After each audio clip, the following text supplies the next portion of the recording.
Hi everyone, this is Charu Khare and you are watching दिल का radio. हमारे साथ आज जुड़ चुके हैं महाभारत में दुशासन का किरदार निभाने वाले निर्भय वाधवा। हाय निर्भय। हाय। दिल का रेडियो पर आपका स्वागत है निर्भय। साल 2007 से आपका एक्टिंग करियर शुरू हुआ। ऑडिशन देने के 1 साल बाद आपको पता चला कि आप सेलेक्ट कर लिए गए हैं दुशासन के किरदार के लिए। मेरा पहला सवाल है आपसे, दुशासन का रोल जब आपको ऑफर हुआ तो आपका पहला रिएक्शन क्या था? तो मेरा फर्स्ट रिएक्शन यही था कि मेरे को पता नहीं चल रहा था कि मैं सच में सेलेक्ट हो गया हूँ और इतना बड़ा शो है ये। पहले से मीडिया में काफी और मैंने इसका ऑडिशन दिया था और उसके 1 साल के बाद मैं इसमें सेलेक्ट हुआ। तो हाँ, एक्चुअली जब मैं ऑफिस गया, एग्रीमेंट साइन हुआ, तब यकीन आया कि सच में मैं कास्ट हो गया हूँ उसके अंदर। और मेन मतलब ये नेगेटिव रोल जो है दुर्योधन के बिल्कुल साथ ही रहूंगा, तो अच्छा रोल है और पूरे शो के अंदर ही रहेगा कैरेक्टर। और फर्स्ट मेरा टीवी शो सीधा स्टार प्लस पे और सीधा उस टाइम में सबसे महंगा शो था ये। बिल्कुल। मेरा दूसरा सवाल है आपसे, जनता जानना चाहती है कि आपको दुशासन या कालासुर जैसे नेगेटिव रोल करने में इतना मजा क्यों आता है? ऐसा नहीं, मैंने नेगेटिव भी, मैंने पॉजिटिव भी किया। मैंने हनुमान किया, संकट मोचन महाबली, हनुमान में मेन लीड था मैं, जो सोनी पे आया जी।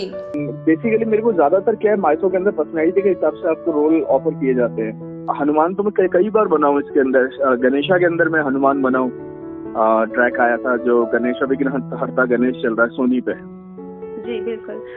लेकिन आपका एक जो पर्सनालिटी है ना, वो एक होता है कि किसी किरदार से कोई जाना जाता है, तो वो एक दुशासन का जो किरदार है आपका, और उससे ही आपकी पहचान बनी, तो वो भी एक होता है। हाँ, नेगेटिव रोल भी मेरे को अच्छा लगता है और ऐसा हमारे हाथ में नहीं होता कि आप करेंगे कि नहीं करेंगे। वो हमें ऑफर देते हैं कि ये रोल आपको सोच के आप इस रोल के लिए फिट होते हो। अभी मेरे डेली सोप आने वाले हैं, वेब सीरीज आने वाले जिसमें मेरा नॉर्मल लुक है, तो वो मैं जब सेट पे करता हूँ मेरे को बिल्कुल इजी लगता है करना। मतलब कुछ एफर्ट डालना ही नहीं पड़ता है, क्योंकि माइथोस में इतने एफर्ट डाल चुके होते हैं पहले से कि ये कुछ लगता ही नहीं। क्योंकि उनके कपड़ों के साथ बहुत माइथो के भारी कपड़े होते हैं, भारी ज्वेलरी, हॉर्स राइडिंग, उसके बाद लंबी लंबी लाइनें, वो भी संस्कृत के अंदर पूरी बोलनी। हिंदी संस्कृत जो हमारी डेली लैंग्वेज में यूज नहीं होती हिंदी, वैसी हिंदी बोलनी पड़ती है उसके अंदर। और वो भी इतना दर्द सहने के बाद कि जो सर पे इतना भारी मुकुट होता है जिसका वजन ही 5-6 किलो का कम से कम होता है। फिर आपके तलवारें होती हैं, भाले होते हैं, गदा होती है, आपके कपड़े जो होते हैं प्रसिद्ध वो पीतल के होते हैं, लोहे के ऊपर, जिसमें सोने का किया होता है, गोल्ड पॉलिश, ये सारी चीजें होती है। तो अनकंफर्टेबल ड्रेस होती है वो बहुत ज्यादा। और बाकी डेली शॉप में सब घर से तैयार होकर चले जाओ सीधा। तो हमारी इतने मतलब कि जब मैं एग्रीमेंट साइन हो गया उसके बाद हमारी 5-6 महीने क्लासेस चली शूटिंग की। मतलब कि डेली हमें हॉर्स राइडिंग सिखाया गया, हमें स्टंट की ट्रेनिंग दी गई, पूरे क्लासेस चली। उसके बाद जाके हम फिर टीवी पे गए शूटिंग पे। ओके, मेरा अगला सवाल है आपसे, क्या दुशासन के किरदार को लेकर असल जिंदगी में आपने कभी किसी हेट कमेंट का सामना किया हो? नहीं, ऐसा कुछ भी नहीं। अभी आज तक तो ऐसा कुछ हुआ नहीं कभी भी, क्योंकि हेट कमेंट का सामना नहीं करना पड़ा। बस वो यही कहते थे कि एक्टिंग तुमने अच्छी करी, और काफी स्पेशली चीरहरण का जो सीन था उसमें बहुत ज्यादा लोगों ने पसंद किया कि व्यूज अच्छे आए, नॉमिनेट हुए इसके लिए, तो बहुत अच्छा लगा इसके लिए। बाकी ऐसा कुछ हुआ नहीं। ओके, अपने एक्टिंग के सफर के बारे में कुछ बताइए।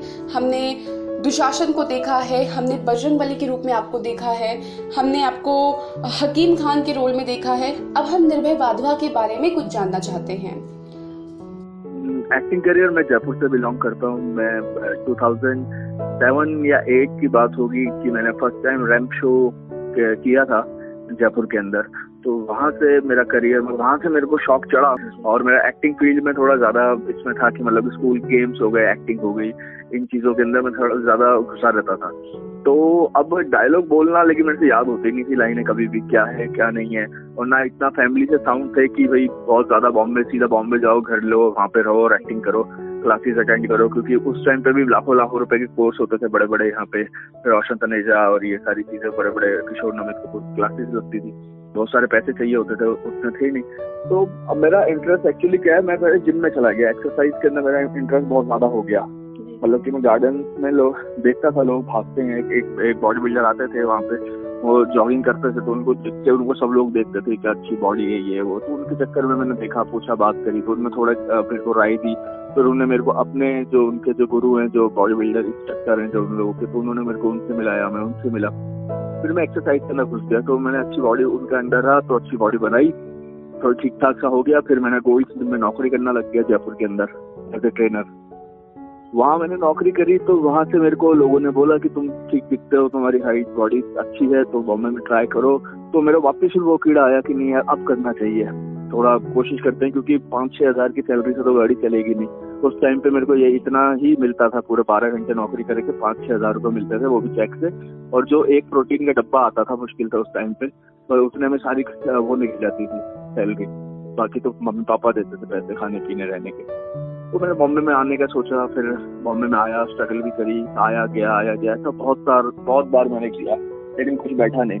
तो मैंने बोला यार ऐसे कुछ होगा नहीं, जयपुर ही चलते हैं। जयपुर गया मैं, वहाँ से और साउंड किया मैंने, और पैसे थोड़े कमाए, फिर वापस आया। फिर मैं समझ चुका था ये बॉम्बे कैसा है। तो बॉम्बे में आके मैंने यहाँ पे भी जिम में नौकरी करी, और सैटरडे संडे में ऑडिशन देता था, और बाकी में नौकरी करता था। तो वैसे ही महाभारत का ऑडिशन दिया, यहाँ से मेरी गाड़ी आगे चली। एक सीढ़ी मैंने चढ़ी, फिर इजी हो गया था। आपने मैं और मिस्टर राइट में कैमियो किया है। इसके अलावा महाराणा प्रताप में हकीम खान का रोल प्ले किया। आपने बजरंगबली का किरदार भी निभाया, और आपने दुशासन का भी रोल प्ले किया। तो मैं आपसे यहाँ पर जानना चाहती हूँ कि अभी तक के लिए आपका सबसे चैलेंजिंग किरदार कौन सा था? सबसे चैलेंजिंग तो मेरे लिए जो एक्चुअल में रहा था, जैसे अगर शुरुआत के तौर पे देखें तो मेरे को सबसे दुशासन ही लगा मुश्किल, क्योंकि मैंने एक्टिंग सोची नहीं थी कि इस लेवल पे होती है। मतलब कि नॉर्मल टीवी देखता था, मूवी देखते थे, तो नॉर्मल मैंने आपको जैसे पहले बताया कि नॉर्मल कपड़े होते हैं, सिर्फ लाइनें याद करनी होती है, लेकिन इसमें लाइनें तो याद आपको करनी है, और ऊपर से कपड़े इतने भारी भारी, और आउटडोर शूट, तलवार, चोटें लगना, घोड़ों से गिरा भी मैं, कई बार हॉस्पिटल भी पहुंचा हूँ मैं, क्या सभी पहुंचे हैं जितने एक्टर हैं, कई बार गिरे, कई बार पहुंचे हैं। तो सबके साथ प्रॉब्लम हुई, मेरे साथ भी हुई, तो ये मेरे को बहुत मुश्किल लगा। लेकिन इसके बाद जब मैंने हनुमान किया तो वो मेरे को इससे भी मुश्किल लगा, क्योंकि इसके अंदर क्या होता था, मेरे जैसे ज्यादा जो फोकस था वो शरीर पे और अर्पित, मतलब कि ये अपना अर्जुन पे और दुर्योधन पे होता था, या शकुनी पे होता था। तो ज्यादा ध्यान इनको दिया जाता था, हम सपोर्टिंग में होते थे। तो मेरे को सीखने को इनसे बहुत कुछ मिलता था कि कैसे लंबी लंबी लाइनें बोलनी है, खड़ा कैसे होना है, क्या होना है। तो इतना मेरे को दिक्कत, मतलब वो इतनी नजर उन लोगों की मेरे पे थी नहीं उस टाइम पे। धीरे धीरे मेन मेरी दिक्कत चालू हुई जब जैसे द्रौपदी का सीन पास आने लग गया ना, चीज आने का, वही सीन 20-25 दिन तक शूटिंग चली थी। उसके बाद उस सीन में तो मैं लीड हो गया था, मेन तो फोकस पूरा मेरा ही था, क्योंकि वो सीन ही सब दुशासन को उस सीन की वजह से ही जानते हैं। तो वो है, बाकी तो उसमें दिक्कत आई। और सबसे ज्यादा स्ट्रगल मेरे को हनुमान के अंदर आई, क्योंकि वो रोल ऐसा था जिसने मेरी लाइफ पलट दी। मतलब कि जो एक फेम होता है, एक्चुअल में किसे कहते हैं फेम, और मेरे शौक है, तो मेरे को Hayabusa bike, imported bike, car, ये सब उससे मैं बना पाया अपनी चीजें। और दूसरी चीज की उसका मुश्किल ऐसा था वो कि आपके मुंह पे जो हनुमान जी का मेकअप होता है, और वो फर्स्ट शो ऐसा था जिसके अंदर से मेरे को अंदर से डेंचर दिए गए थे। मतलब ऊपर से मेकअप कुछ नहीं था, मेरे मुंह के अंदर से मेरा मुंह खुलाया गया था। डेंचर कहते हैं जिसको, नकली डेंचर, डेंटिस्ट बनाता है, तो वो दिया था। और उसके अलावा मेरे को बॉडी पे बहुत वर्क करना पड़ा था, क्योंकि फर्स्ट शो ऐसा था कि जिसके अंदर मेरे को प्रॉपर एक लंगोट दिया था, मेरे को धोती नहीं दी गई थी। जी निर्भय, कोई ऐसा संदेश जो आप अपने फैंस को देना चाहेंगे?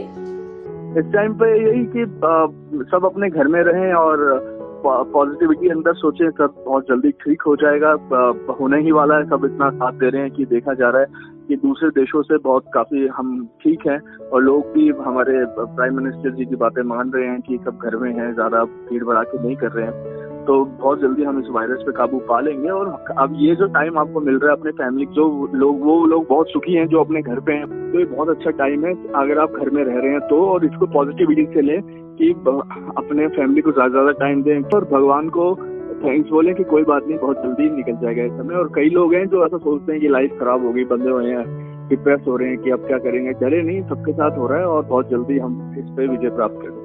ओके, पॉजिटिविटी बनाए रखें।